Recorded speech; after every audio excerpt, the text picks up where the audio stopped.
So మనం ప్రస్తుతం అయితే వైష్ణవి ఇంటి దగ్గర వాళ్ళ పక్కన చుట్టుపక్కల ఉన్న వాళ్ళందరితో ఉన్నామండి. సో వైష్ణవికి ఎలాంటి న్యాయం జరగాలని చెప్పేసి ఒకసారి వారి మాటల్లో తెలుసుకుందాము. సో వైష్ణవికి ఎలాంటి న్యాయం జరగాలనుకుంటున్నారు? న్యాయం జరగాలి. అమ్మాయి సూసైడ్ చేసుకోవాలని అవసరం అయితే అస్సలు లేదండి. యవ్వనస్తురాలు చదువుకోవాలి. మా డాడీ కోసం నేను మంచిగా చదువుకొని జాబ్ చేయాలి, మంచిగా బ్రతకాలని ఉందా ఆంటీ అని చెప్తుండే నాకైతే అమ్మాయి.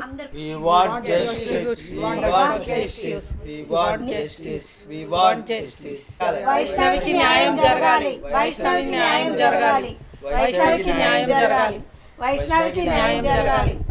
సో నిజంగా ఎందుకంటే వాళ్ళ డాడీ కూడా హ్యాండ్ క్యాప్ అంటండి, నార్మల్గా ఐరన్ చేసుకునేటువంటి జీవనాధారము. సో ఇప్పుడు వైష్ణవి కూడా లేదు పాపం. ఆయన సిచ్యువేషన్ అక్కడ ఎలా ఉందో, ఎందుకంటే వాళ్ళు కూడా ఇక్కడ హైదరాబాద్లో బతకడానికి వచ్చారు, వీళ్ళు చాలా క్లియర్గా చెప్తున్నారు.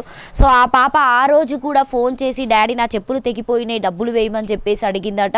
అది కూడా ఆటో డ్రైవర్ అయినటువంటి నాకైతే నిజంగా చెప్పాలంటే అసలు ఆటో డ్రైవర్లు అంటేనే చాలా ఒక రకమైనటువంటి అసహ్యం పుట్టింది. ఎందుకంటే ఒక్కరు తప్పు చేసినా కూడా అందరికీ వర్తిస్తుంది. ఆటో డ్రైవర్లు అన్నా కూడా ఇప్పుడు వెళ్ళేటువంటి ర్యాపిడోస్ కావచ్చు, ఓలో అయినా కావచ్చు, సో పిల్లల్ని పంపించాలన్నా కూడా చాలా భయపడతారు. కాబట్టి సో ఆటో యూనియన్ కూడా మీరందరూ ఒక ఏకమయ్యి, సో మీరందరూ ఒక కట్టుదిట్టమయ్యి, సో ఆ పాపకి అన్యాయం జరిగినందుకు ఆ భువనగిరిలో ఉన్నటువంటి ఆటో డ్రైవర్లు అందరూ కూడా కలిసి వాడికి శిక్ష పడేలాగా చేయండి. ఇంకా ఆయన దేవుడి పేరని పెట్టుకున్నాడు, ఆంజనేయులు, అంజయ్య, అసలు అనవసరంగా ఆ పేరు కూడా చాలా ఇది చేశాడు.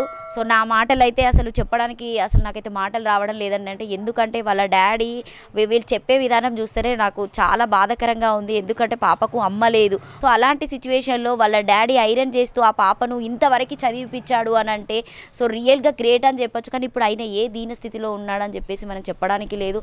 అది మాటల్లో కూడా మనం వర్ణించలేము, ఎందుకంటే ఆ పాప మళ్ళీ తిరిగి రాదు కాబట్టి. సో మా సోషల్ పోస్ట్ మీడియా ద్వారా భవ్య అయినా కావచ్చు, వైష్ణవి అయినా కావచ్చు, వాళ్ళిద్దరికీ మనస్ఫూర్తిగా ఆత్మ శాంతించాలని మనస్ఫూర్తిగా కోరుకుంటున్నాం.